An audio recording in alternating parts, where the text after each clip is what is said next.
Want to give a history lesson today for those of you not in the know. I collect cards, first of all. My name is Andrew, and I love cards, especially wrestling. These three sets are some of my favorites, and I want to talk a bit about it. In the late 90s, a lot of us fans grew up with this. It was called the Monday Night Wars. And it was between WCW Nitro, which was on TNT, I believe, at the time, and then WWE, of course. WCW was it was ran by Eric Bischoff, who was basically the Vince McMahon for it. A lot of the big names left WWE because of guaranteed contracts.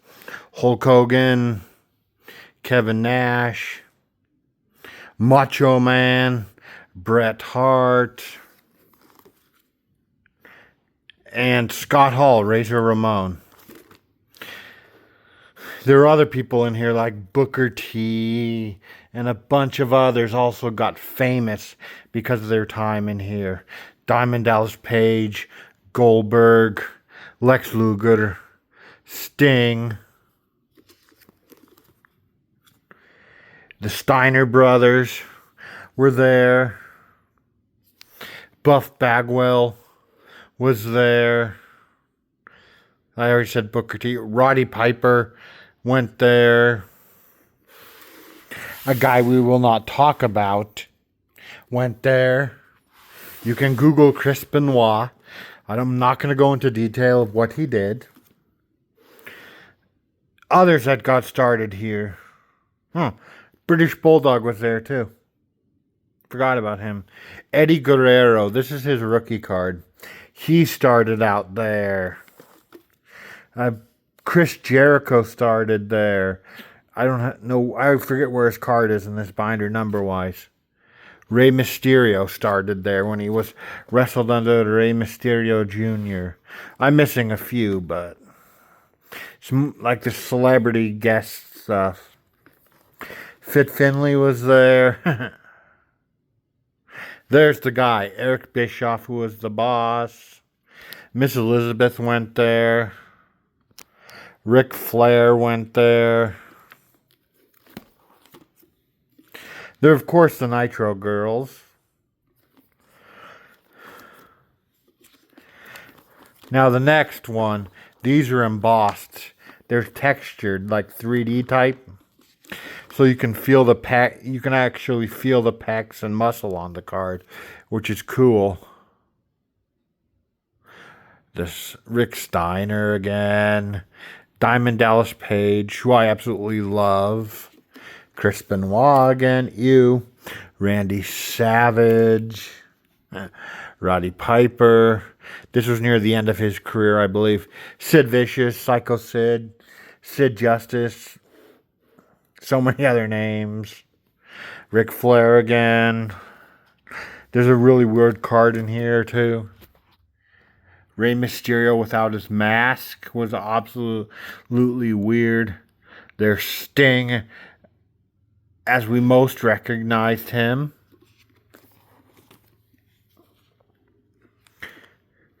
Yeah, but WCW was just a great one. Now, let's see here.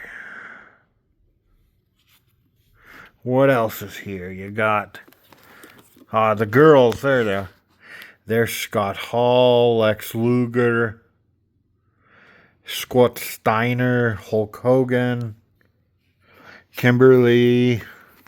The girl, not a lot of these girls are remembered.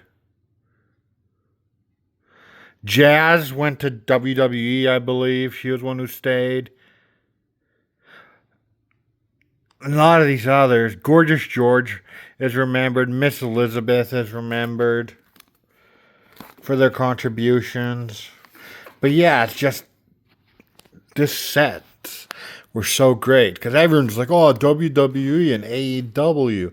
Not a lot still mentioned WCW. Like I said, Goldberg was there, Booker T. Rey Mysterio got his mask back then. He had to actually go to the Lucha Council for that and ask to be remasked. And he hasn't been unmasked since. They asked Eddie Guerrero to do it, and he said absolutely not. Because he knew the mask is important in Lucha Libre. The NWO, one of the greatest factions of all time, and also one of the biggest, eventually. Kevin Nash, Sting, Lex Luger, Hulk Hogan, Randy Savage, Kurt Hennig. I forgot he was in WCW as well. The Latino World Order, which is now a thing in WWE. WWE actually bought the rights to WCW once they started folding. And some of the people went, some didn't. Yeah, but these are my WCW cards. Cards in the 90s were so much better, I'll tell you that. I'm going to be doing more card videos too, talking about more sets and stuff. But yeah, that's my WCW. I no longer have the ability to edit my videos, really. So these are just going to be uploaded raw. No title page, just completely raw. I appreciate those for watching.